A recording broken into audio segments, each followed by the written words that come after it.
કેમ છો સ્ટુડન્ટ્સ? મજામાં? બોર્ડની પરીક્ષા ખૂબ જ સારી ગઈ હશે તમારી, અને બધા જ પેપર કુદરતી એમ કહી શકાય કે સહેલા હતા. અને અત્યારે પણ એસેસમેન્ટ ચાલુ છે, અને એ પ્રમાણે જોઈએ તો ઓલમોસ્ટ દરેક સબ્જેક્ટમાં ખૂબ સારા માર્ક્સ આવે છે. તો એ માટે રિલેક્સ નહીં થઈ જતા. હા, ગુજકેટ છે એ તમારા મેડિકલ, ડેન્ટલ, આયુર્વેદિક, હોમિયોપેથી સિવાયના જે કોર્સિસ છે, બરાબર, એ બધામાં ગુજરાત બોર્ડ અને ગુજકેટ છે એ તમારા માટે કામનું છે.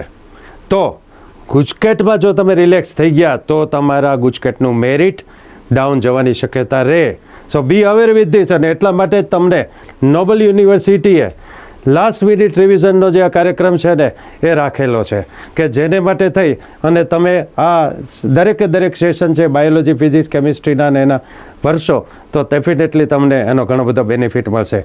હું છું કેતન ઉપાધ્યાય, અને જૂનાગઢમાં છેલ્લા 30 વર્ષથી બાયોલોજી છે એ ભણાવું છું. બોર્ડમાં 100માંથી 100, ગુજકેટમાં 40માંથી 40, અને નીટમાં 360 આઉટ ઓફ 360 છે એ આવેલા હોય તો જૂનાગઢના એકમાત્ર બાયોલોજી ટીચરે એ સ્ટુડન્ટ્સને મેળવી આપ્યા છે, અને એ હું ઉપાધ્યાય સાહેબ છું.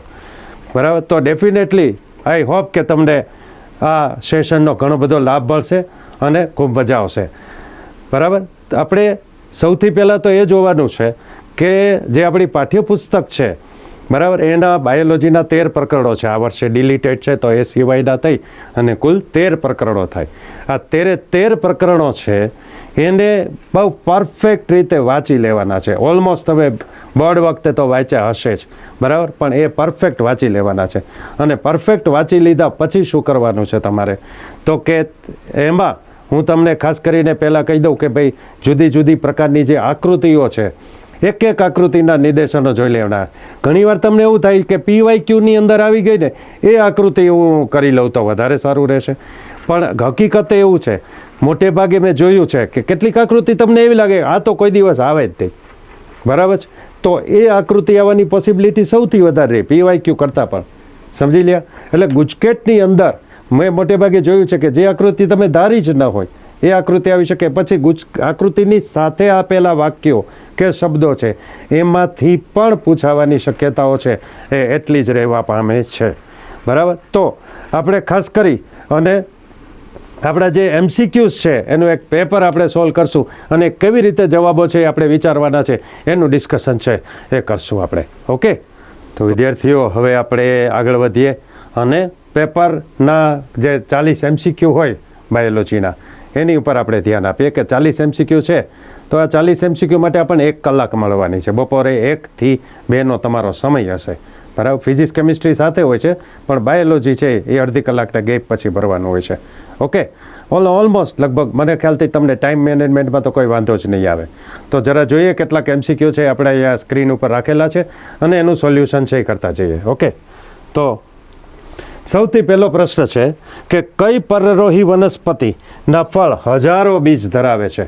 તો તમારા ચેપ્ટર પહેલું જે છે સપુષ્પ વનસ્પતિમાં લિંગી પ્રજનન, એની અંદર આવે છે તમારે કે અહીંયા તમે જોશો કે ઓર્કિડ છે ને, એ ઓર્કિડ એવી વનસ્પતિ છે કે જે હજારો બીજ ધરાવે છે, બરાબર છે.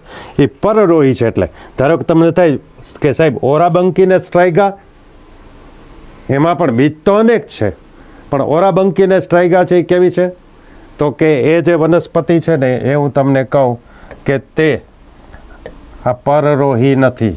ઓરાબંકીને સ્ટ્રાઇગા બે કેવી છે? આ બે પરોપજીવી છે.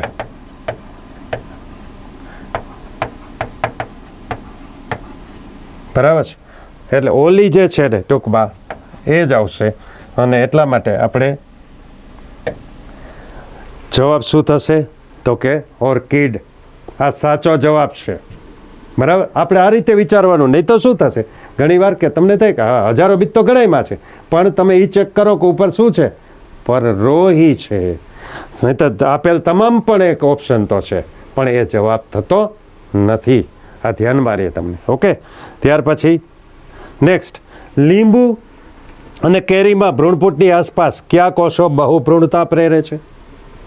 તો એમાં તમારે શું વિચારવાનું છે કે બહુભ્રૂણતાનો જે ટોપિક છે એની અંદર કહે છે કે અંડક સિવાયના જે ભાગો છે ખાસ કરીને, અથવા તો જે આમાં કંઈ અંડકનાલ નહીં, અંડકતલ નહીં, અંડક છિદ્ર નહીં, પણ પ્રદેહ છે ને એના કોષો છે એ બહુભ્રૂણતા પ્રેરે છે.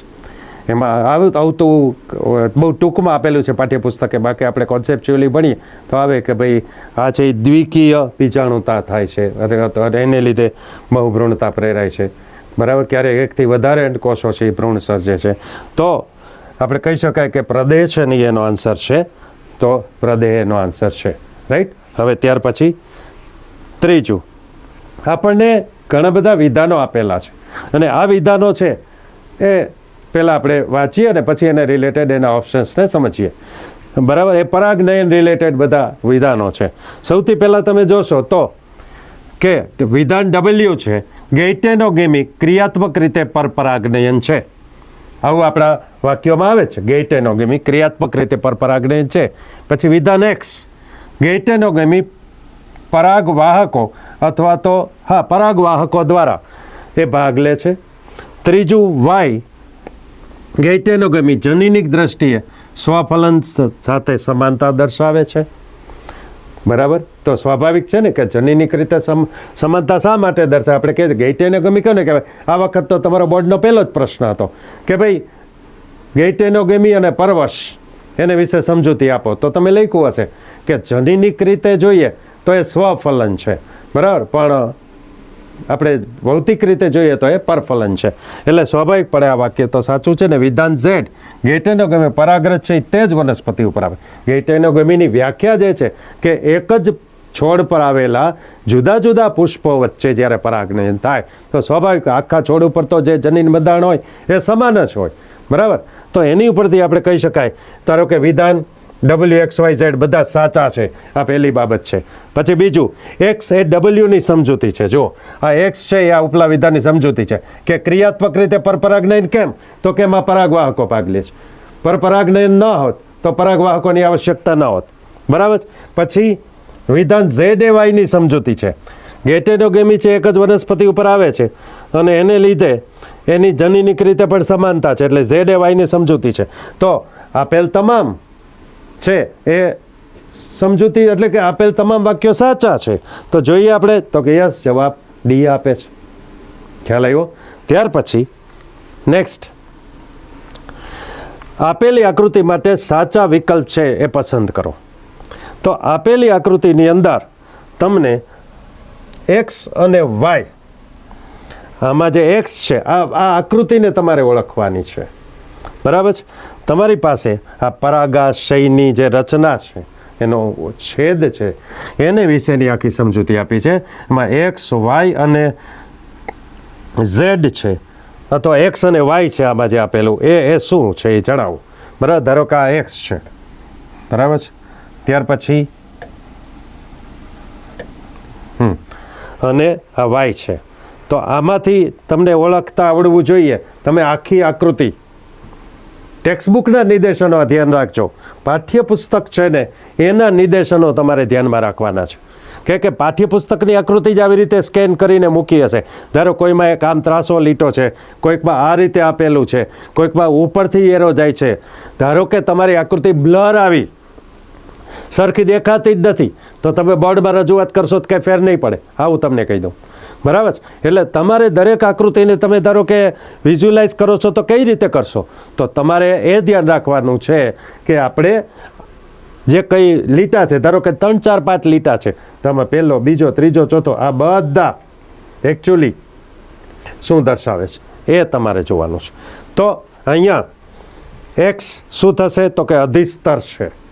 અને Y તો કે Y અંદરના જે ભાગો છે એકચ્યુઅલી બીજાણુજનક પેશી છે. તો જવાબ થશે B. આપણે જોઈએ. યસ, B જવાબ છે. ઓકે. ત્યાર પછી નેક્સ્ટ, તમે જોઈ શકો છો કે આપેલી આકૃતિ માદા પ્રજનન તંત્રના છેદમય દેખાવની છે અને તેની અંદર A થી F સુધીનો સેટ, A થી F સુધીના નિર્દેશનો કરેલા છે. પાઠ્યપુસ્તકની આકૃતિનું જ હમણાં પાછું હું તમને કહેતો હતો એ પ્રમાણે સ્કેનિંગ છે. તમારે એની અંદર ધ્યાનમાં લેવાનું છે કે એમાંથી ABCDEFના જે આ બધા કહી શકાય કે ઉદાહરણો છે એ શું જે નિર્દેશનો છે એમાંથી ક્યાં સાચા છે. બરાબર. તો એની અંદર આપણે આ જોઈ શકીએ છીએ કે આપણે આ આકૃતિ પાઠ્યપુસ્તકે આપી છે, બરાબર છે. તો સી છે એ શું છે? ઇનફંડિબ્યુલમ. ઇનફંડિબ્યુલમ ભલે અંગ્રેજીમાં લખ્યું પણ એનું ગુજરાતી થાય છે અંડવાહીની નિવાપ, બરાબર. પછી જે ડી પ્રવર્ધોવાળા ભાગો છે એ શું છે? ફિમ્બ્રી છે. અને ત્યારબાદ ધારો કે ઈ છે, આ ગ્રીવાનો ભાગ છે. અને પછી જો આપણે એફ લઈએ તો એ યોની માર્ગ છે, બરાબર છે. એ છે તો કે ગર્ભાશયની દિવાલનું એ કહી શકાય કે એન્ડોમેટ્રિયમ છે. આ રીતે તો સ્વાભાવિકપણે જવાબ આવશે એ, અને આપણી સામે દેખાય છે કે જવાબ એ આવ્યો છે.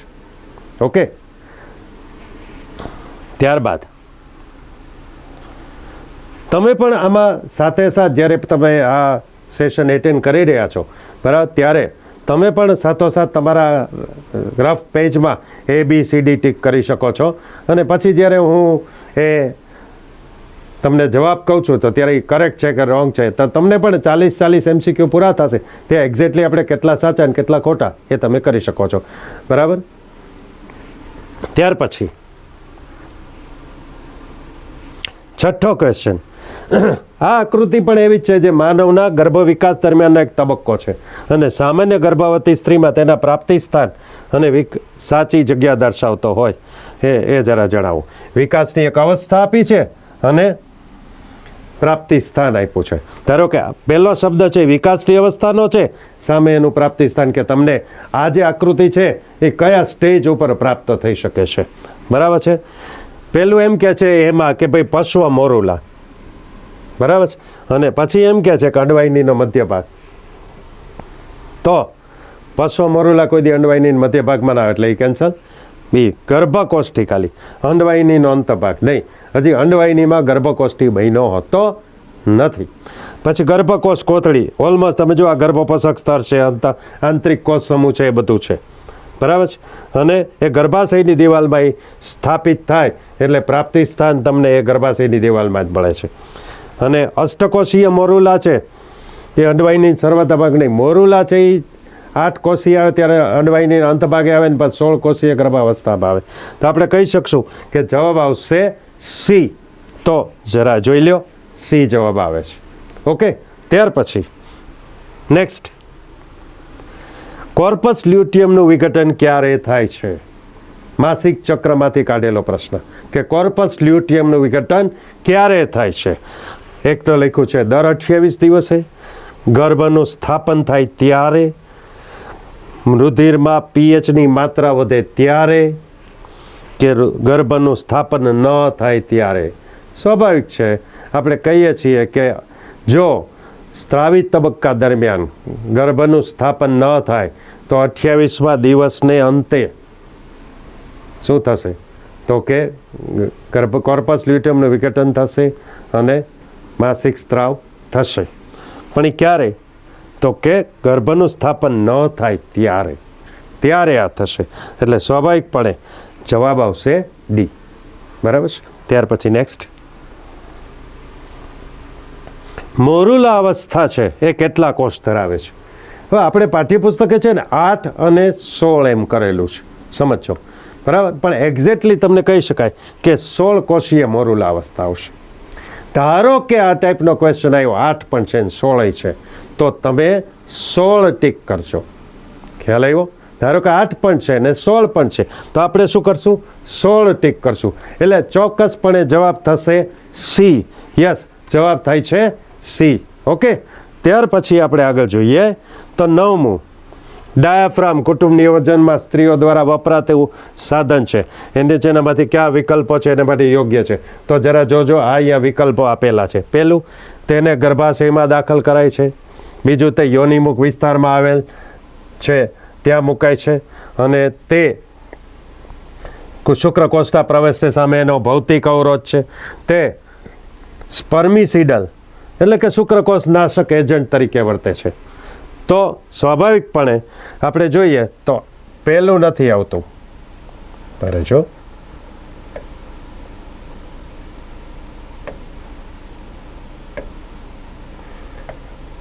પહેલું નથી. આ સાચું છે, આ સાચું છે. એ સ્પર્મિસાઇડલ એજન્ટ તરીકે ન વર્તે. તો એનો મતલબ શું થાય? જવાબ આવશે 2 અને 3 સાચા. યસ, સી જવાબ છે. Okay, clear. હવે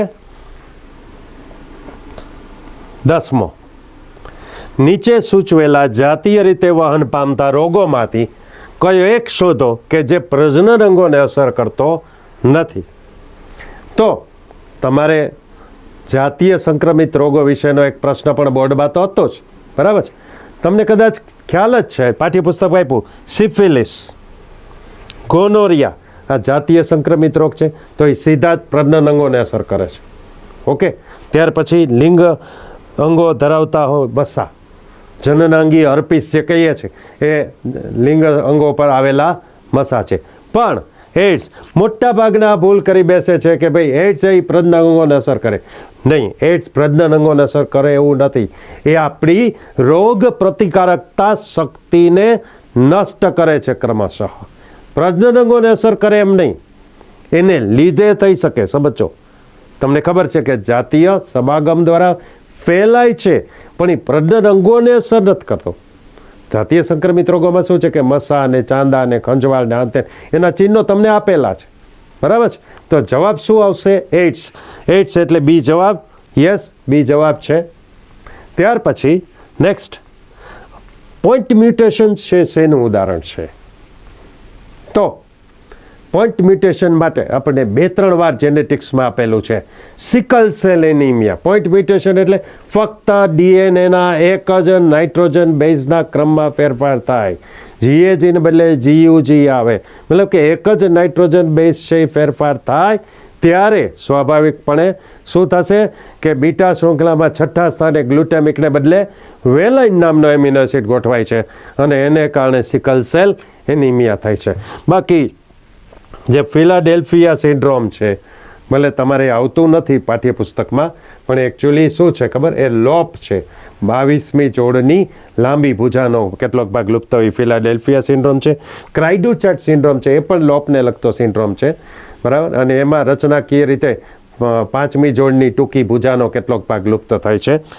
હિમોફિલિયા છે, એ તમને ખબર છે કે એમાં જે એન્ટી હિમોફિલિક ગ્લોબ્યુલિન છે એ બરાબર બનતું નથી અને એને લીધે એ વૃદ્ધિ જામી જવાની ક્રિયા વિલંબિત થાય છે. તો સ્વાભાવિકપણે પોઈન્ટ મ્યુટેશન આવે એટલે સિકલ સેલ એનિમિયા જ આપણા સામે જવાબ આવવો જોઈએ. અને યસ, સિકલ સેલ એનિમિયા જવાબ છે. ત્યાર પછી સિકલ સેલ એનિમિયા માટે પ્રચ્છન્ન જનીનો ક્યાં છે? તો સિકલ સેલ એનિમિયા માટેના પ્રચ્છન્ન જનીનો છે, તમને ખબર છે, HbA, HbS. આ છે ને, સી જે આપ્યું છે ને એ વિષમ યુગ્મી સ્થિતિ છે. HbA, HbA છે એ શું છે? તો કે એ છે વિષમ યુગ્મી સ્થિતિ છે. જ્યારે HbS, HbS એ શું છે? તો કે તે સમયુગ્મી પ્રચ્છન્ન સ્થિતિ છે. અને જુઓ, જવાબ બી જ છે, સમયુગ્મી પ્રચ્છન્ન સ્થિતિ. કારણ કે હંમેશા પ્રચ્છન્ન જનીનો ક્યારે અભિવ્યક્ત થાય? સમયુગ્મી પ્રચ્છન્નમાં, બરાબર છે? અને જો જનીનો જોડીમાં હોય, તમને થાય સર આમાં પણ HbS લખ્યું છે ફર્સ્ટ એમાં, પણ જનીનો હંમેશા જોડીમાં હોય તો એકલું HbS લખેલું જ નહીં ચાલે. શું જોશે? HbS, HbS. ઓકે, એટલા માટે. હવે નેક્સ્ટ ક્વેશ્ચન જોઈએ. ફિનાઇલ એલેનિન હાઇડ્રોક્સાઇલેસ ઉત્સેચક છે એ ક્યારે ઉત્પન્ન થાય છે? બરાબર. તો ફિનાઇલ એલેનિન હાઇડ્રોક્સાઇલેઝ ઉત્સેચક છે એ સામાન્ય રીતે એને માટે એક તો એ કે ફિનાઇલ કીટોન્યુરિયાની ખામીમાં તે આ જવાબદાર ઉત્સેચક છે, બરાબર? એને માટે એ દૈહિક પ્રચ્છન્ન જનીનની આનુવાંશિકતા છે. અને જ્યારે એમાં સ્મોલ પીપી જનીનો છે એની ગેરહાજરી હોય એ વખતે આ પ્રકારની ખામી છે એ સર્જાતી જોવા મળે છે. જવાબ છે સી. ત્યાર પછી લિંગી રંગસૂત્રમાં મોનોસોમી અને ટ્રાયસોમી ધરાવતી વ્યક્તિ છે એ અનુક્રમે શું? મોનોસોમી એટલે કોઈ પણ એક જોડમાં એક રંગસૂત્ર ઓછું હોવું, અને ટ્રાયસોમી એટલે કોઈ પણ એક જોડમાં એક રંગસૂત્ર વધારે હોવું. ધારો કે આપણે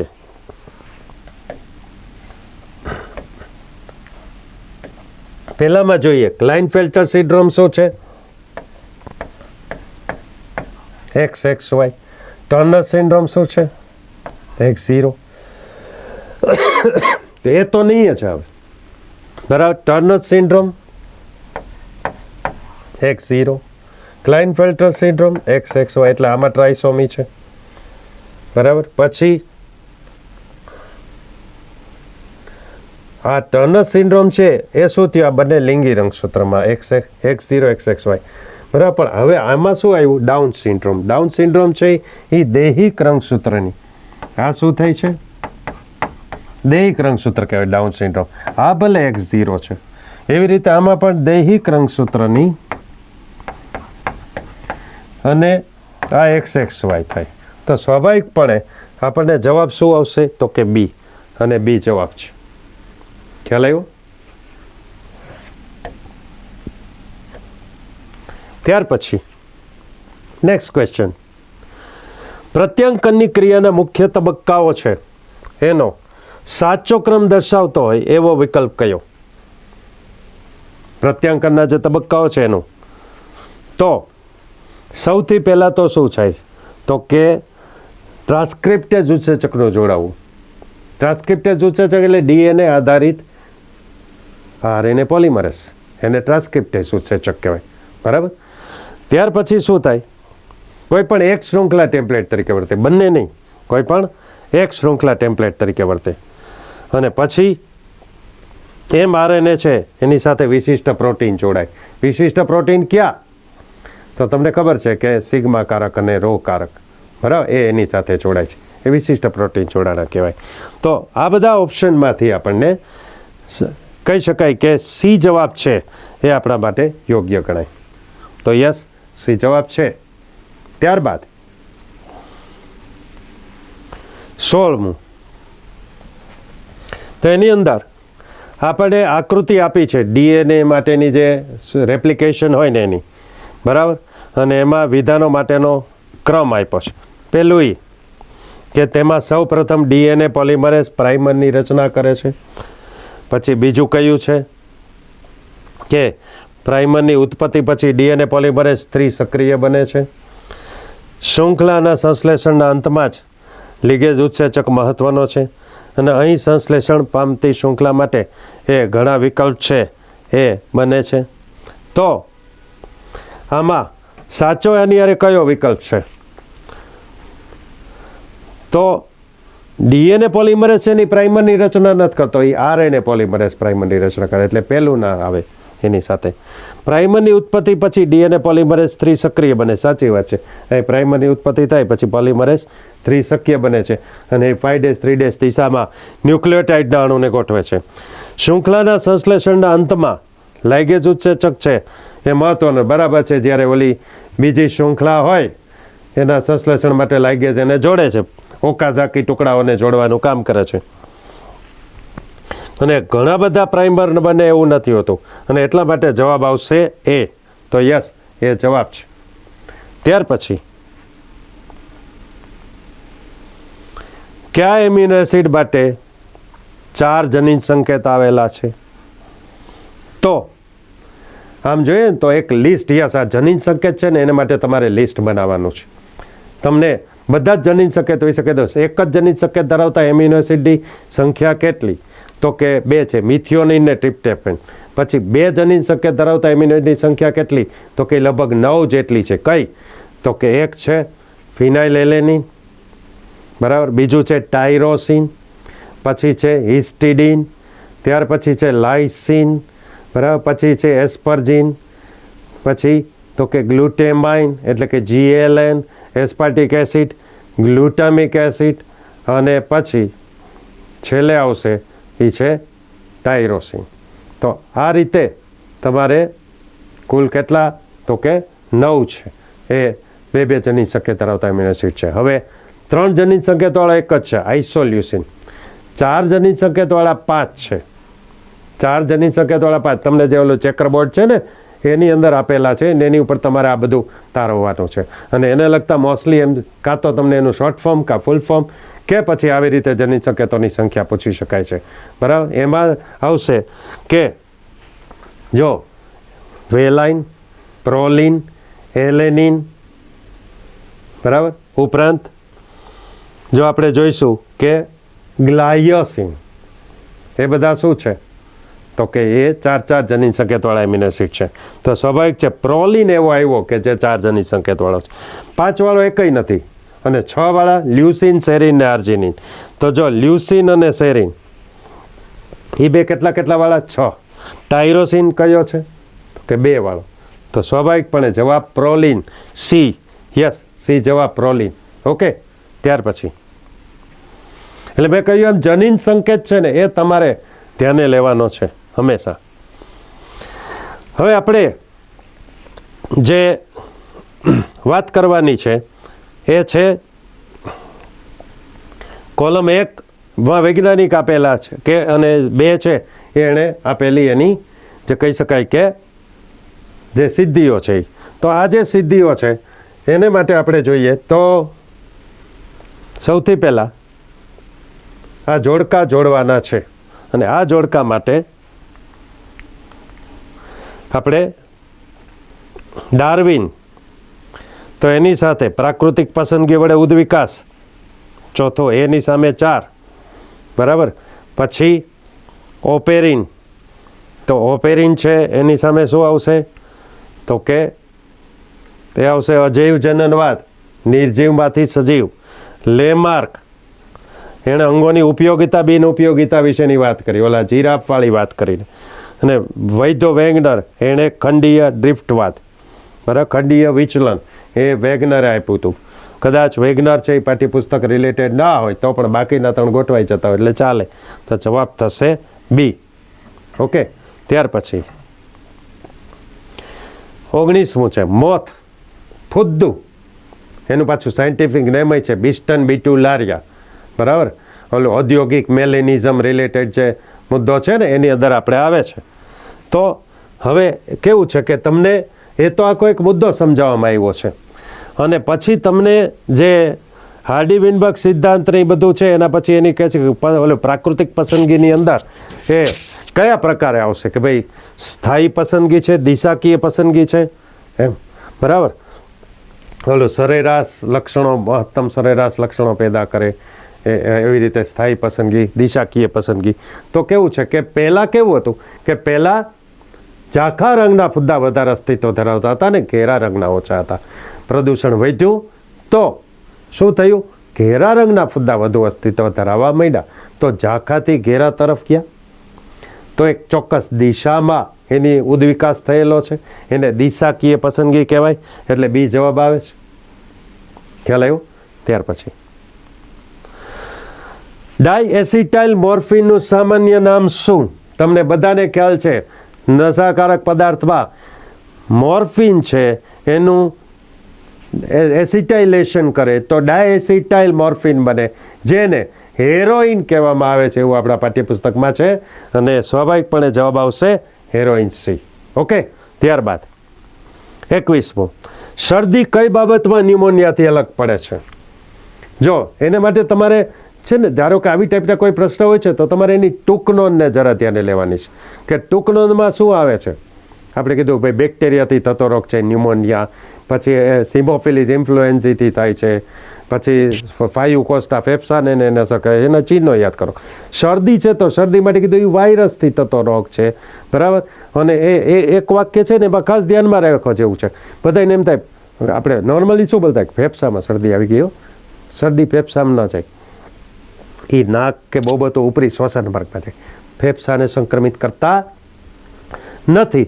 અને એટલા માટે થઈ અને આમાં તમે જોશો તો ન્યુમોનિયા રોગકારકો વાયુકોષને અસર કરે છે, જ્યારે શરદી માત્ર નાક અને શ્વસન માર્ગને અસર કરે છે, ફેફસાને નહીં. તો સી જવાબ, બરાબર, સી જવાબ, યસ. ત્યાર પછી આપણે કોલમ 1 અને 2 ને જોડવાના છે.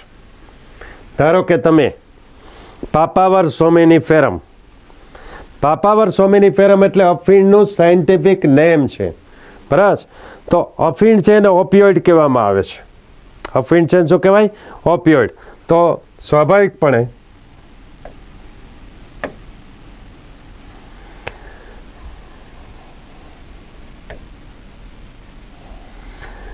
પહેલાની સામે શું થાય કે આની સામે એસ આવી ગયો, કેનાબિસ સટાઈવા એની સામે પી આવી ગયો, પછી ઇરિથ્રોઝાઇલમ કોકા કોકેઇન તો ક્યુ આવી ગયો, અને ધતુરો ભ્રામકતા પ્રેરનાર હારે SPQR શું આવશે? બી જવાબ.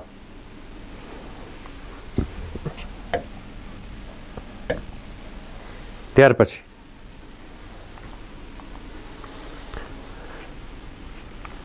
દસમા એટલે કે આપણે સૂક્ષ્મજીવોનો માનવ કલ્યાણમાં ફાળો, એની અંદર ઔદ્યોગિક રીતે આપણને જે જૈવ સક્રિય કણો બધું મળે છે એને લગતો એક આપણે ટોપિક છે, બરાબર. એની અંદર સ્ટેટિન, સાયક્લોસ્પોરિયમ, સ્ટ્રેપ્ટોકાઇનેઝ અને લાઇપેસ, બરાબર, એનું કામ શું છે એ જરા આપણે જોવાનું છે. તો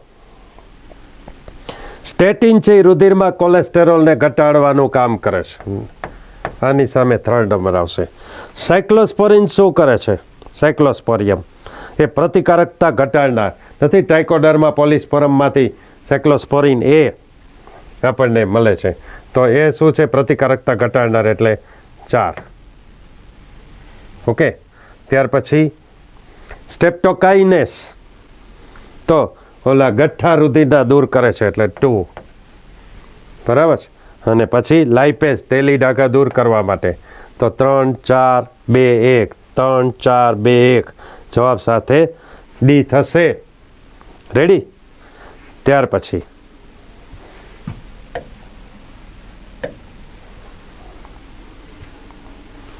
ચોવીસમું, મુક્તજીવ ફૂગ ટ્રાઇકોડર્માનો ઉપયોગ છે એ શેને માટે કરવામાં આવે છે?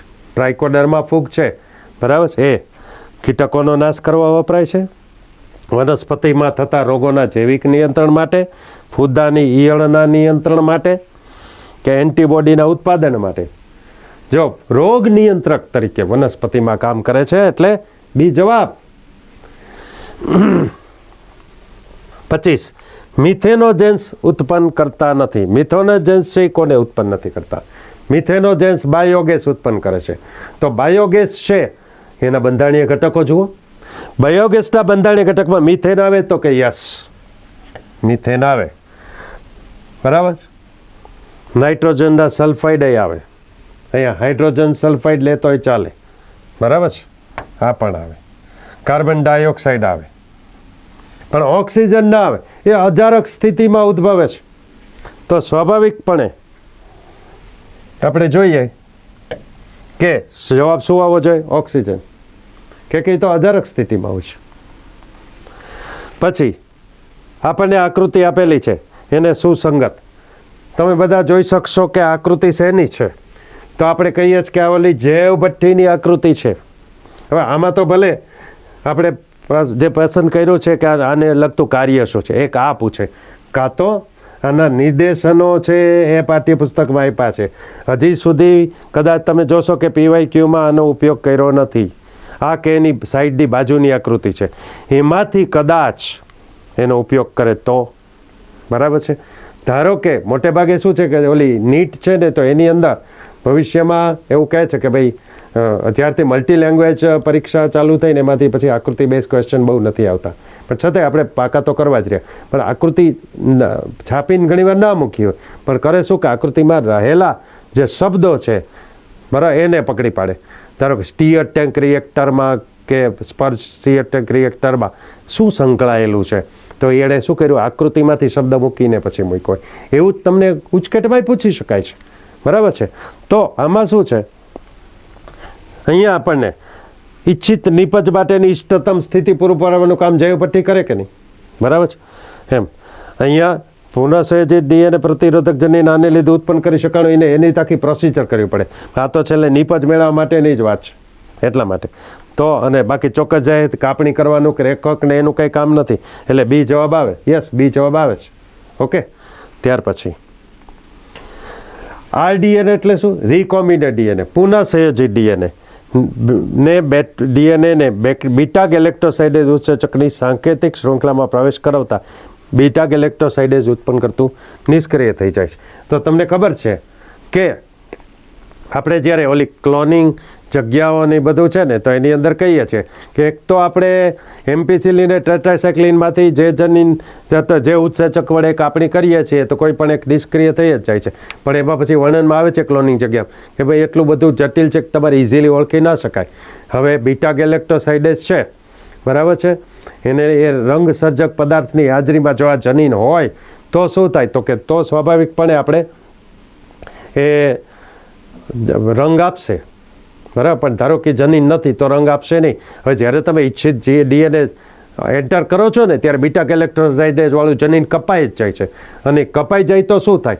તો કે તો સ્વાભાવિકપણે એવું થશે કે ભાઈ આની અંદર એ નિષ્ક્રિય થઈ જશે, એ રંગ નહીં આપે. એટલે પછી કહે છે કે ભાઈ બ્લુ રંગવાળી છે ને, બરાબર, એ બધી પુનઃસંયોજિત ન થયેલી. સફેદ છે ને એ બધી પુનઃસંયોજિત છે. પુનઃસંયોજિત એટલે RDNA છે. બ્લુને કાઢી રાખો, સફેદને રાખો, બરાબર, એવું છે. તો એને નિવેશી નિષ્ક્રિયતા કહેવાય. એ જવાબ. યસ, એ જવાબ. 28 ઇકો R1 દ્વારા ઓળખવામાં આવતી ખાસ પેલિન્ડ્રોમિક શૃંખલા કઈ? ઇકો R1ની પાઠ્યપુસ્તકે આપીશ. બાકી કેટલીક રેફરન્સીસમાં તમને આમ તો જેટલા ઓલા PBR 322માં છે ને, બરાબર, 83 ને BAM-H1 ને SAL1 ને ઘણા બધા. હા, તો પાઠ્યપુસ્તક આપ્યું એ લોકો લે GAATTC એવી આપણને આપી છે ઇકો R1ની. તો GAATTC એ કઈ કેમાં છે? તો કે એક ડીમાં છે, GAATTC. અને પછી આને ઉલટું ઓમાંથી વાંચવાનું, GAATTC. હા, 5 3 ડેઝ અને આ 3 ડેઝ 5 ડેઝ હોવું જોઈએ. તો સ્વાભાવિકપણે કયો આન્સર આવશે? તો કે ડી. તો જોઈએ. Yes, D. ત્યાર પછી એડિનોસાઇન ડાયમિનેઝ ઉત્સેચક. એડી એ ઉત્સેચક કે જેની જનીનિક રોગ સ્કીડમાં ઉણપ હોય છે. એડી એનું પૂર્ણ નામ. તમને બોર્ડમાં તમે આ પ્રશ્ન ભણીને જ આવ્યા, લખીને આવ્યા જ. એડિનોસાઇન ડાયમિનેઝ વાળી જનીન થેરાપી તમને વર્ણવવાની કીધી હતી, બરાબર છે. અને એને લીધે તો એડી એનું પૂર્ણ નામ શું? એડિનોસાઇન ડાયમિનેઝ. તો સ્વાભાવિકપણે બી જવાબ છે. યસ, બી જવાબ છે. ત્યાર પછી નેક્સ્ટ, ગોલ્ડન રાઈસ. ગોલ્ડન ચોખા એટલે શું? તો એની અંદર આપણને કહે છે, ખાસ કરીને બાયોટેકનોલોજીમાં આપ્યું છે કે બીટા કેરોટીન છે એને માટે જવાબદાર જનીન ધરાવતી પારજનીનિક ચોખાની જાત. આ ઓલો ચીનની પીળી નદીવાળું ન આવે, બરાબર, લાંબા ચોખા એ પીળા રંગની જાયવાળા હોય એવું ના આવે, પીળો રંગ ધરાવતી જંગલી ચોખાની જાત ના આવે. તમને ખબર, જનીન પરિવર્તિત જાત હોય ગોલ્ડન રાઈસ, બીટા કેરોટીન અથવા વિટામિન એ છે એમાં જેનું પ્રમાણ વધારે હોય તે સ્વાભાવિકપણે સી જવાબ. Yes, okay. ત્યાર પછી ચરઘાતાંકીય વૃદ્ધિનું સમીકરણ છે ભાઈ, બરાબર છે. તમે બધાએ ખૂબ પાક્કું કર્યું, NT = N0e⁻RT. તો એમાં ઈ શું સૂચવે છે? તો તમને પછી આ બધાનું કીધું છે કે ભાઈ N0 એટલે શું ને R એટલે શું? R તો કે કુદરતી વૃદ્ધિ દર, T તો કે નિશ્ચિત સમયગાળો, ઈ છે ને એ પ્રાકૃતિક લઘુગુણકનો આધાર, એવું કીધું છે. અને એ કેટલો છે? 2.71828. ભલે અહીં તો ખાલી આપણને એ શું છે એ પૂછે, પણ આવું પૂછે તો એની વેલ્યુ શું? કૌંસમાં લખેલી 2.71828. તો એ પણ ધ્યાનમાં રાખવા જેવી બાબત છે જ. એ આંકડો પણ આવી જ શકે છે. ઓકે. તો જવાબ સાથે થશે સી. યસ. હવે 32. તો એની અંદર આપણને ફરી પાછું જોડકા જોડવાના છે. એમાં એલનનો નિયમ છે એક તો પછી દેહધાર્મિક અનુકૂલન છે, પછી વર્તણૂકીય અનુકૂલન છે અને જૈવ રાસાયણિક અનુકૂલન છે. તો એની અંદર આપણને એલનનો નિયમ છે એ શું સૂચવે છે? તો ધ્રુવીય પ્રદેશના જે સજીવ હોય ને એ શું કરે છે? તો કે ભાઈ એની નાના કદના ઉપાંગો હોય છે. આવું તમને એલનના નિયમમાં કહે છે. એટલે ધ્રુવીય સીલ આવી પહેલી તો એ. બરાબર છે. પછી બીજી વાત એ છે દેહધાર્મિક અનુકૂલન છે એ કાંગારૂ રેટ નથી, લિપિડનું ઓક્સિડેશન છે ને એ માટેની વાત કરી છે, એટલે કાંગારૂ રેટ, કાંગારૂ ઉંદર એમ. ત્યાર પછી વર્તણૂકીય અનુકૂલનો તો રણની ગરોળી.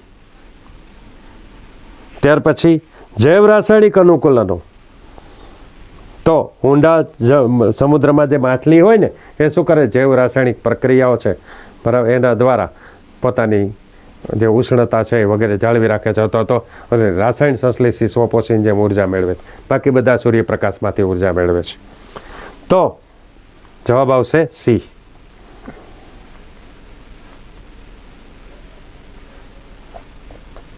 હવે આની અંદર વિષુવવૃત્તીય વિસ્તારોમાં જંગલોના નિર્માણ માટે મહત્તમ વાર્ષિક તાપમાન અને મહત્તમ અવક્ષેપન, અવક્ષેપન એટલે વરસાદ કેટલો, આપણે ઓલી આકૃતિ આપી છે એને આધારે, તો એમાં 18 થી 25 ડિગ્રી સેલ્સિયસ આવે. અને વરસાદ છે ને એ 400-500 સેન્ટીમીટર વરસાદ હોય છે. તો એ સૌથી વધારે આ બધામાં રિલેટેડ કયું આવે, 150 થી 400, એટલે એ જવાબ આવશે. બરાબર છે. ત્યાર પછી તૃણભૂમિના નિવસન તંત્રમાં પોષક સ્તરો સાથે તેની સાચી ઉદાહરણનું જોડકું જણાવો.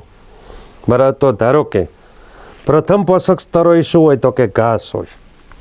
બરાબર. પ્રથમ પોષક સ્તર શું હોય, ઘાસ હોય. તો ત્યાં જ આવી જાય છે જવાબ, તો આપણે એ જ આવી જાય. પ્રથમ પોષક સ્તર એટલે શું થાય, ઘાસ થઈ ગયું. બરાબર. પછી બીજું પોષક સ્તર શું આવે, તો કે તૃણાહારી. આમાંથી કોણ છે, તો કે સસલું છે એ તૃણાહારી છે. બરાબર, એટલે 3 આવે. ત્રીજું પોષક સ્તર શું આવે, તો કે એના પછી ગીધ આવશે. અને પછી ચોથું પોષક સ્તર છે એ ટોચના ભાગે આવેલું. એટલા માટે આપણે જસ્ટ અ મિનિટ, 2 3 4 1. તો જુઓ આપણે 34મા ક્વેશ્ચનમાં તૃણભૂમિના નિવસન તંત્રમાં એના પોષક સ્તરો. તો સ્વાભાવિકપણે તમે જોશો કે આપણે ઘાસને છે ને પ્રથમ પોષક સ્તર કહીએ છીએ, એટલે આ શું થાય 4. પછી જે સસલું છે બીજું પોષક સ્તર છે. બરાબર. પછી આપણે આગળ જોઈએ તો ત્રીજું પોષક સ્તર શું આવે, તો ત્રીજું પોષક સ્તર છે એ કાગડો છે. અને એની ઉપર નમનાર ચોથું પોષક સ્તર છે એ શું છે, તો કે ગીધ છે. ગીધ સૌથી ટોચ ઉપર આવેલું હોય. તો સ્વાભાવિકપણે 2 3 4 અને 1, તો શું આવશે, ડી જવાબ આવશે. રેડી. ચાલો અને ઇરેઝ કરીએ. યસ. તો આ રીતે જોવાનું છે તમારે. પછી ઉત્પાદકતા છે ને એમાં જૈવભાર માટે આપણને કેટલાક સૂત્ર દર્શાવ્યા છે. બરાબર છે. તો સ્વાભાવિકપણે આમાં ગ્રામ પ્રતિ મીટર વર્ગ પ્રતિ વર્ષ અને કિલો કેલરી પ્રતિ મીટર વર્ગ પ્રતિ વર્ષ, આ 2 આવે. તો 2 અને 4 આવતું હોય એવું કયું, તો કે સી. ચાલો જોઈએ શું જવાબ છે. Yes, C. 36મા ક્વેશ્ચનમાં સમીકરણ આપ્યું છે જીપીપી માઇનસ આર બરાબર એનપીપી, એટલે કુલ પ્રાથમિક ઉત્પાદકતામાંથી આર એટલે શ્વસન દરમિયાન ઉદ્ભવેલી ઘટ, એને આપણે બાદ કરીએ તો શું આવે, એનપીપી નેટ પ્રાઇમરી પ્રોડક્ટિવિટી, એટલે કે વાસ્તવિક પ્રાથમિક ઉત્પાદકતા આવે. તો સ્વાભાવિકપણે શ્વસન દરમિયાન ઉદ્ભવેલી ઘટામાંથી કહીશ ડી જવાબ. શ્વસન ક્ષય, ક્ષય એટલે ઘટાડો, શ્વસન દરમિયાન ઉદ્ભવેલી ઘટ. યસ, ડી જવાબ. CM ક્રેસ્યુલેશન એસિડ મેટાબોલિઝમ વનસ્પતિમાં CO2નું શોષણ ક્યારે થાય. હવે જો આ એક પણ અનુકૂલનને લગતો પ્રશ્ન છે કે જેની અંદર એમ કહે છે કે ભાઈ જ્યારે રણમાં ઉગતી વનસ્પતિ હોય એ શું કરે છે, વધારે પડતા બાષ્પોત્સર્જન સામે રક્ષણ મેળવવા માટે થઈ અને એ શું કરશે, તો કે રાત્રિના દરમિયાન મોટે ભાગે કહી શકાય કે કાર્બન ડાયોક્સાઇડનું શોષણ કરે છે. બરાબર છે. એટલા માટે તો જવાબ આવશે સી. Yes, C.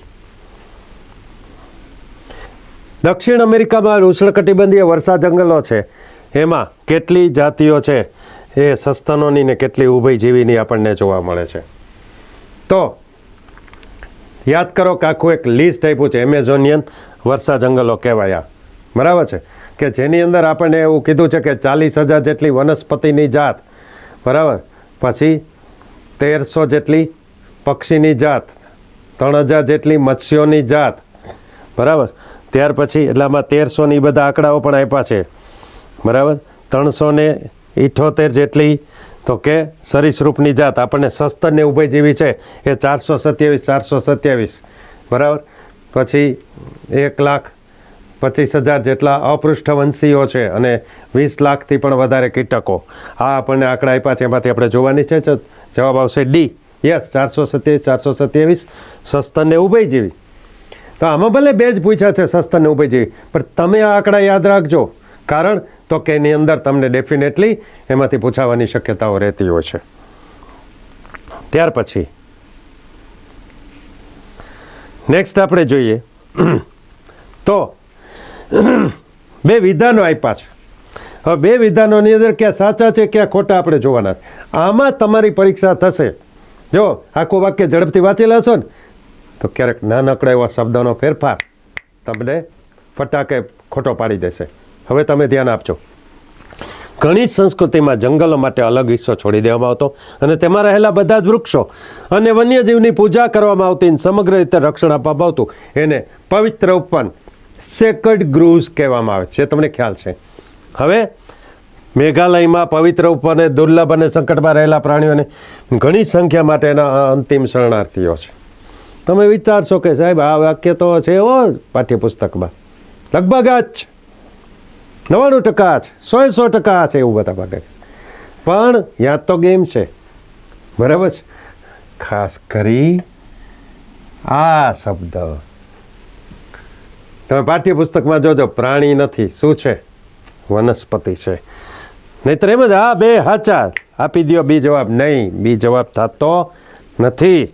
શું થશે તો કે જવાબ થશે એ, પહેલું સાચું ને બીજું ખોટું. એનું કારણ શું તો કે પ્રાણી નથી, વનસ્પતિ છે ત્યાં, બરાબર. એટલે અને હવે છેલ્લે તો સમીકરણ જોઈએ. સ્વાભાવિક પણ આપણને ઘણા બધા સમીકરણો પરિસ્થિતિ વિદ્યામાં આપ્યા છે. દરેક સમીકરણ સાથે એના રિલેટેડ આપણા માઇન્ડમાં એક ચોક્કસ ફ્રેમમાં સેટ કરેલા હોય અને હોવા જ જોઈએ. તો દેખીતી રીતે જોઈએ તો આ સમીકરણ શેનું છે? આ લેખપડાની સાથે આપેલો હોય છે, બરાબર છે, પાઠ્યપુસ્તકમાં. તો જાતિ વિસ્તાર સંબંધ કે એલેક્ઝાન્ડર વોન હમ્બોલ્ટે આપેલો જાતિ વિસ્તાર સંબંધ, બરાબર છે. લોગ એસ બરાબર Z C, log C plus Z log A, બરાબર. બાકી જૈવ વિવિધતાનું કે એનું કોઈ એવું સમીકરણ કે અક્ષાંશીય ઢોળાંશમાં આવું કોઈ સમીકરણ નહોતું. ઓકે, તો યસ, જાતિ વિસ્તાર સંબંધ. આપણે આ 40 MCQ સોલ્વ કર્યા. મેં તમને કીધું હતું કે ભાઈ તમે જ્યારે આ MCQ સોલ્વ થતા હોય, સોલ્વ કરતાં હું તમને સમજાવતો હોઉં, બરાબર, ત્યારે તમે સ્ક્રીન ઉપર તમે MCQ જોઈ તમારી જાતે પણ ABCD just you can try for that. અને પછી એ સાચો છે ખોટો તો એ સોલ્વ કરાતી વખતે હું તમને કહું છું, પાછો એમાં જોતા જાઓ કે આ સાચો પડ્યો, આ મારો ખોટો પડ્યો. તો 40માંથી કેટલા માર્ક આવ્યા આપણે જો આમાં માઇનસ સિસ્ટમ છે, તમને ખ્યાલ છે, બરાબર. કેમ કે આની અંદર જો સાચો પડે તો એક મળે અને ખોટો પડે તો 0.25 કપાય છે, બરાબર. અને 0.25 કપાય અને એ પ્રમાણે તમારે આખું કેલ્ક્યુલેશન કરવાનું છે, બરાબર. એટલે મારું તમને કહેવાનું હોય છે ભલે માઇનસ સિસ્ટમ રહી, 40 MCQ એટેન્ડ કરજો, બરાબર. એનું કારણ છે કે કદાચ માની લ્યો ને કે 7, 8, 10 ક્વેશ્ચનમાં કોઈક વિદ્યાર્થીને ડાઉટ છે. હવે જો એ મૂકી દેશે તો 10 તો ગયા જ છે, સમજી ગયા. પરંતુ જો 2 જ સાચા પડ્યા, 8 ખોટા પડ્યા ને તો 2 સાચાના 2 માર્ક મળ્યા, 8 ખોટા પડ્યા એના 2 માઇનસ થયા, તો કાંઈ નો પ્રોફિટ નો લોસ. ખાલી 20%નો સક્સેસ રેશિયો છે ને તો પણ તમે કહેવાય કે નુકસાનમાં નથી. પરંતુ જો 50% સાચા પડ્યા તો જેમાં તમે 10 પ્રશ્નમાં શ્યોર જ નહોતા, ચાલો છતાંય તમે એટેન્ડ કર્યા અને 50% સાચા ને 50% ખોટા પડ્યા તો પણ તમે લાભમાં જ છો. બરાબર. તો આ ખાસ ધ્યાનમાં રાખવાનું છે. મેં તમને કહ્યું એમ કે પાઠ્યપુસ્તકના બધા મુદ્દાઓ છે એને ખાસ ધ્યાનમાં રાખો. એટલું જ નહીં, માર્કેટમાં જેટલી પણ ગુજકેટ મળે છે, ખાસ કરીને તમે એ જોજો કે ડિલીટેડ પોર્શન સાથેની જો ગુજકેટ મટીરિયલ હોય એને તમે પરચેસ કરજો, ખરીદજો. અને એમાંથી 15-20 જો તમારા ફેકલ્ટીએ તમારા ક્લાસ સ્કૂલે કંઈ આયોજન કર્યું હોય બરાબર ટેસ્ટનું, તો તમે એ પણ ભરી શકો છો બરાબર. અને એ ભરી અને પછી એની કે એમાં પ્રેક્ટિસ મહત્ત્વની છે. મોટાભાગે શું થયું, બોર્ડના ખૂબ સારા પેપરો ગયા હશે, તમને એમ થશે કે ભાઈ હોવાથી આવે એમ છે, કંઈ નહીં કરું તો હાલશે, નહીં તો થિયરીની કમાણી બધી ગુજકેટમાં હમાણી એવું થાય બરાબર. એટલે આપણે એ બાબતે જરાય રિલેક્સ નથી રહેવાનું. હજી આજે તો 27 તારીખ થઈ છે, સમજી લો 31 તારીખે તમારી ગુજકેટ છે. તો આ દિવસોમાં તમે જેટલું પણ એમાં એમ કહેવાય કે ઉમેરો કરી શકો છો તમારા સ્કોરમાં એટલો તમે ટ્રાય કરજો બરાબર. અને ગુજકેટ એટલી શિદ્દતથી આપો કે જેથી કરી અને તમે બેસ્ટમાં બેસ્ટ પરફોર્મર બની જાઓ. અને જેટલી થિયરીમાં છે એના કરતાં સવાયું પરફોર્મન્સ છે ને તમે ગુજકેટમાં કરી શકો. ગુજકેટનું પેપર પૂરું થાય ને બરાબર કે તરત જ તમને નોબલ યુનિવર્સિટીની વેબસાઇટ ઉપર તમને એની કી મુકાઈ ગઈ હશે બરાબર છે. એટલે જેવી પણ ગુજકેટ પૂરી થશે કે અડધી જ કલાકની અંદર કી બનાવીને દર વખતે હું મૂકતો હોઉં છું, એટલે તરત જ તમને નોબલ યુનિવર્સિટીની કી છે તમે સર્ચ કરજો એટલે તમને તરત જ એમાં કી મળી જશે બરાબર છે. તો best of luck for your GUJCET as well as હું તમને એ પણ કહેવા માગું છું કે તમને આ સમગ્ર લેક્ચર દરમિયાન જે કંઈ પણ પ્રશ્નો છે એ ઉદ્ભવ્યા હોય તો તમે એમાં વચ્ચે ડ્રોપ બોક્સની અંદર પણ આ તમારા મેસેજ છે એને મૂકી શકો છો, તો તમને એ આન્સર મળી જશે ઇમિડિયેટલી બરાબર. એટલે by the lecture within the lecture તમને જે કોઈ એમ વચ્ચે કોઈ ડાઉન ક્વેરીઝ કે કાંઈ હોય એ ઉદ્ભવી હોય તો પણ તમે એમાં એ ક્વેરીઝ કરી શકો છો. અને તમે ડ્રોપ બોક્સમાં મૂકશો એટલે તમને હમણાં જ ઇમિડિયેટલી આન્સર છે એ મળી જશે. ઓકે, તો ખૂબ ખુશ રહેજો, મજામાં રહેજો, ખૂબ મહેનત કરતા રહેજો અને સારામાં સારા માર્ક્સ લેજો. બેસ્ટ ઓફ લક, શુભેચ્છાઓ.